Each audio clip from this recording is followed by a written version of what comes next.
baladais sur Instagram. Ok, je me baladais sur Instagram, rien d'inhabituel.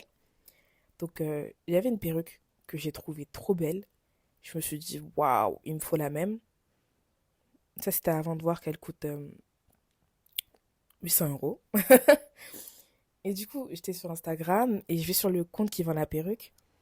Et en fait, je regarde la bio, tu vois, je lis et tout pour savoir où ils sont situés et tout. Peut-être il y a écrit des informations importantes dans la bio. Et là, je vois une phrase. Bon, du coup, je vous la traduis parce qu'elle est en anglais. Il y a écrit: Tu seras une couronne de beauté dans la main du Seigneur. Et cette phrase, en fait, elle m'a rappelé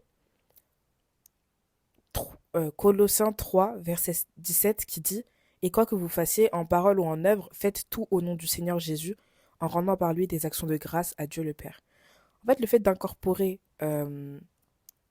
ses croyances, d'incorporer Jésus même en tant que personne dans ce qu'on vit au quotidien, et incorporer Jésus même dans son business, moi je trouve que c'est quelque chose qui est vraiment genre respectable.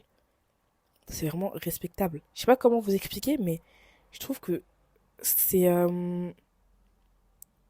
c'est vraiment quelque chose en fait qu'on est censé faire. Par exemple, est-ce que toi, quand tu fais quand tu as des résultats prodigieux, que ce soit à l'école, que ce soit je sais pas, dans ton sport, dans ta discipline, dans ton entreprise, est-ce que tu penses à mentionner Dieu? Parce que toute chose qu'on a, elle est due à Dieu. Si Dieu n'avait pas voulu que ça marche, ça n'aurait pas marché. Dieu t'a donné les clés. Et après, souvent on se dit, mais ouais, mais je vois pas comment mon business de coiffure, il peut rendre gloire à Dieu. Juste comme ça, hein. Juste comme ça, juste avec un verset, tu rends déjà gloire à Dieu. En fait, c'est bête, hein. C'est bête. C'est comme les choses qui sont écrites du style prier sans cesse, tu vois. On se dit, ah ouais, c'est compliqué, je sais pas comment faire ça. En fait, prier sans cesse aussi, c'est une notion qui est extrêmement simple. Parce que une fois que tu as goûté à la communion du Père, je t'explique, quand tu vas sortir, ton esprit va s'auto-mettre en prière, il va dire, Seigneur, voilà. Même sans que ta bouche, elle soit impliquée, ton esprit va juste dire, Seigneur, protège-moi. Genre, c'est inconscient. Tu sens juste que ton esprit, il est connecté à Dieu. Ensuite, quand tu es dehors, tu vois quelqu'un qui est dans le mal, tu vois, ça te fait un peu mal, il y a une prière qui sort. Mais il est toujours en esprit, c'est le Saint-Esprit qui parle pour Dieu à travers toi. Et encore, d'une autre manière, ça peut être des trucs tout simples, hein. Euh, Ça peut être même, genre, tu marches ou tu parles à quelqu'un, et la façon, genre, dont tu parles à quelqu'un face à la façon dont la personne t'a exposé son problème, là encore, c'est Dieu qui s'exprime à travers toi.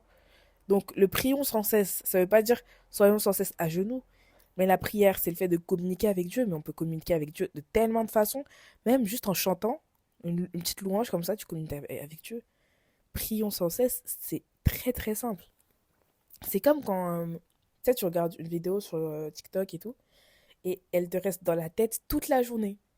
Bah, en fait, c'est exactement la même chose. Genre, les choses que tu regardes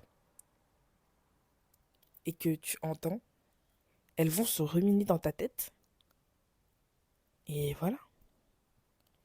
Et après, tu te retrouves à prier sans cesse. Bon,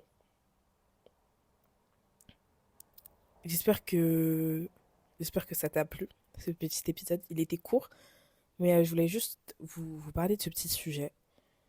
J'ai pensé que c'était important, surtout ouais, d'en parler.